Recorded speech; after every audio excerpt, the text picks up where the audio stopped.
നിങ്ങൾക്ക് ധൈര്യമുണ്ടോ? പൊതുവെ ധൈര്യം എന്നാൽ ഭയമില്ലാത്ത അവസ്ഥ എന്നാണ് എല്ലാവരും പറയാറ്. ഇതത്ര ശരിയല്ലാത്തൊരു ഡെഫിനിഷനാണ്. ധൈര്യം എന്നാൽ ഭയമില്ലാത്ത അവസ്ഥയല്ല. സത്യമാണ്, ഭയമില്ലാത്തൊരവസ്ഥയിലേക്ക് തീർച്ചയായിട്ടും എത്തിച്ചേരാൻ സാധിക്കും. പക്ഷെ ധൈര്യം എന്നാൽ ഭയമില്ലാത്ത അവസ്ഥയല്ല. അത് അറിയാത്ത ലോകത്തിലേക്ക് കാലെടുത്ത് വയ്ക്കാനുള്ള മാനസികാവസ്ഥയാണ്.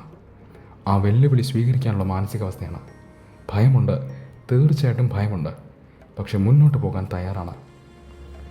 ധൈര്യമുള്ളൊരാളും ധൈര്യമില്ലാത്തൊരാളും തമ്മിൽ ഒരൊറ്റ വ്യത്യാസമേ ഉള്ളൂ. അത് ഭയമില്ല എന്നല്ല, ഭയമുണ്ട്.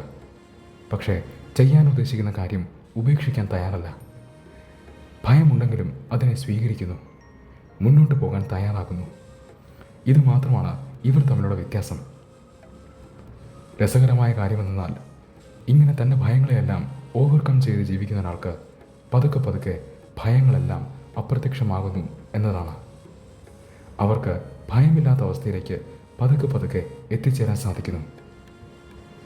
ഇങ്ങനെയുള്ളവരുടെ ജീവിതം അത്ഭുതകരമാണ്.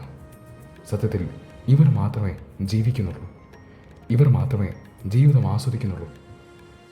ഉള്ളിലെ ഭയങ്ങൾ ഓരോന്നായി അപ്രത്യക്ഷമാവുമ്പോൾ ഒരാളുടെ മനസ്സിനും ബുദ്ധിക്കും കൂടുതൽ ശക്തി കൈവരിക്കാൻ സാധിക്കുന്നു. പിന്നെ ഇവർക്കൊരിക്കലും ജീവിതം ബോറിംഗ് ആണെന്ന് തോന്നില്ല. പിന്നെ ഇവർക്കൊരിക്കലും ജീവിതത്തിൽ ബോറടിക്കില്ല. കാരണം ഇവർക്ക് ജീവിതം തന്നെ ഒരു സാഹസിക യാത്രയായി മാറുന്നു. ശരിയാണ്, ഇതിൽ ഒരുപാട് റിസ്ക് ഉണ്ട്. ധൈര്യത്തോടെ ജീവിക്കുക എന്നാൽ വളരെയധികം റിസ്ക് ഉള്ളൊരു കാര്യം തന്നെയാണ്. പക്ഷേ അതിലും വലിയൊരു സത്യമുണ്ട്. റിസ്ക് എടുക്കുന്നവർക്ക് മാത്രമാണ് ജീവിതം എന്താണെന്ന് അനുഭവിക്കാൻ സാധിക്കുക. അവർക്ക് മാത്രമേ ജീവിതത്തെ അറിയാൻ സാധിക്കുകയുള്ളൂ.